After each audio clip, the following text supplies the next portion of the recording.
Restez disponible pour Dieu, quelles que soient les circonstances. Chers auditeurs, soyons toujours disponibles pour Dieu. Montrons à Dieu notre amour pour lui, en plaçant toujours ses intérêts avant les nôtres. Père très saint, aujourd'hui, touche-nous par ta parole. Que ce message que tu nous communiques fasse de nous des personnes entièrement disponibles pour toi au nom tout-puissant de Jésus-Christ. Amen. Le texte de base est Jean chapitre 4, du verset 1 à 26. Lisons la parole de Dieu. Le Seigneur sut que les pharisiens avaient appris qu'il faisait et baptisait plus de disciples que Jean. Toutefois, Jésus ne baptisait pas lui-même, mais c'étaient ses disciples. Alors, il quitta la Judée et retourna en Galilée. Comme il fallait qu'il passe par la Samarie, il arriva dans une ville de Samarie, nommée Sichar, près du champ que Jacob avait donné à Joseph, son fils. Là se trouvait le puits de Jacob. Jésus, fatigué du voyage, était assis au bord du puits. C'était environ la 6e heure. Une femme de Samarie vint puiser de l'eau. Jésus lui dit, « Donne-moi à boire. » Car ses disciples étaient allés à la ville pour acheter des vivres. La femme samaritaine lui dit, « Comment toi, qui es juif, me demandes-tu à boire, à moi qui suis une femme samaritaine? » Les Juifs, en effet, n'ont pas de relation avec les Samaritains. Jésus lui répondit, « Si tu connaissais le don de Dieu, et qui est celui qui te dit, « Donne-moi à boire », tu lui aurais toi-même demandé à boire, et il t'aurait donné de l'eau vive. » Seigneur, lui dit la femme, « Tu n'as rien pour puiser, et le puits est profond. D'où aurais-tu donc cette eau vive? Es-tu plus grand que notre père Jacob, qui nous a donné ce puits et qui en a bu lui-même, ainsi que ses fils et ses troupeaux? » Jésus lui répondit, « Quiconque boit de cette eau aura encore soif. Mais celui qui boira de l'eau que je lui donnerai n'aura jamais soif.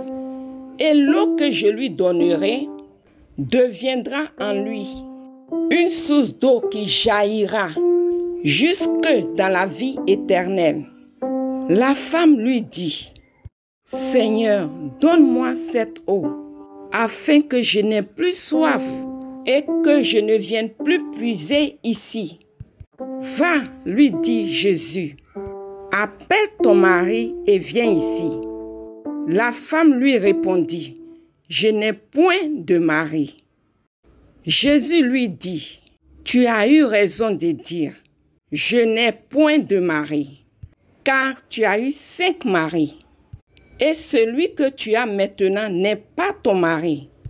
En cela tu as dit vrai. » « Seigneur, lui dit la femme, je vois que tu es prophète. Nos pères ont adoré sur cette montagne. Et vous dites, vous, que le lieu où il faut adorer est à Jérusalem. Femme, lui dit Jésus, crois-moi, l'heure vient où ce ne sera ni sur cette montagne, ni à Jérusalem, que vous adorerez le Père. Vous adorez ce que vous ne connaissez pas. Nous adorons ce que nous connaissons, car le salut vient des Juifs.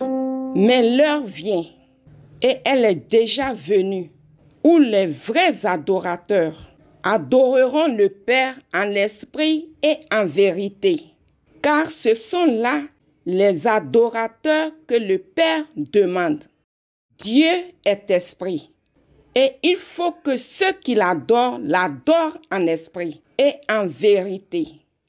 La femme lui dit, « Je sais que le Messie doit venir, celui qu'on appelle Christ. Quand il sera venu, il nous annoncera toutes choses. » Jésus lui dit, « Je le suis, moi qui te parle. » Amen. Merci Seigneur pour ta parole. Chers auditeurs, nous voyons ici qu'il y a une discussion qui allait se soulever entre le Seigneur, les pharisiens et les disciples de Jean. Jésus n'a pas voulu céder à cette discussion. Il n'a pas cédé. Et il a quitté la Judée pour aller en Galilée. Toutefois, il fallait qu'il passe par la Samarie pour arriver en Galilée. Sur le chemin, Jésus a eu soif.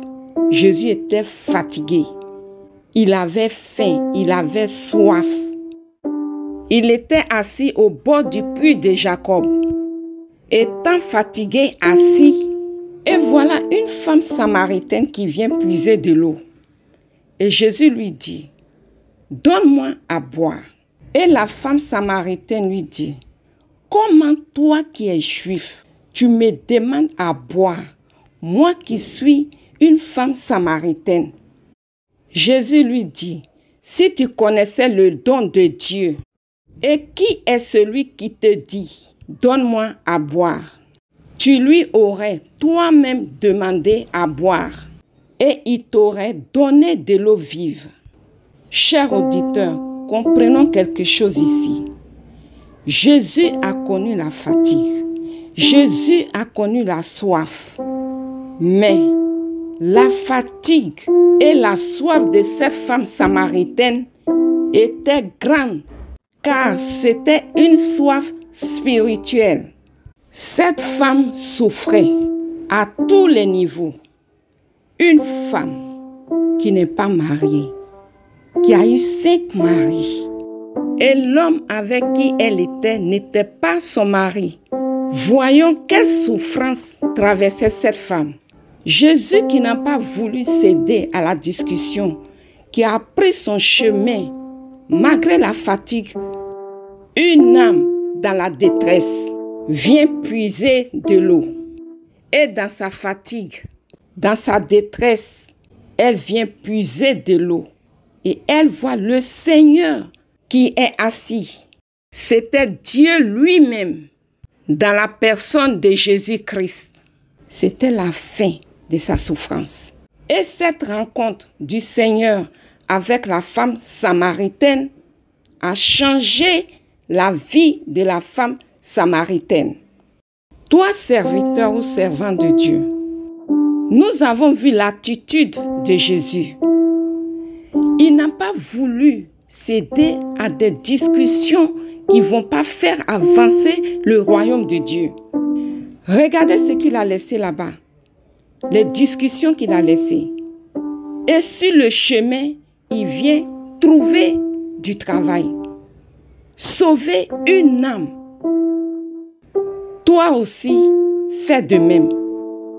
Toutes les discussions, toutes les paroles, toutes les attitudes qui ne peuvent pas faire avancer le royaume des cieux, évite.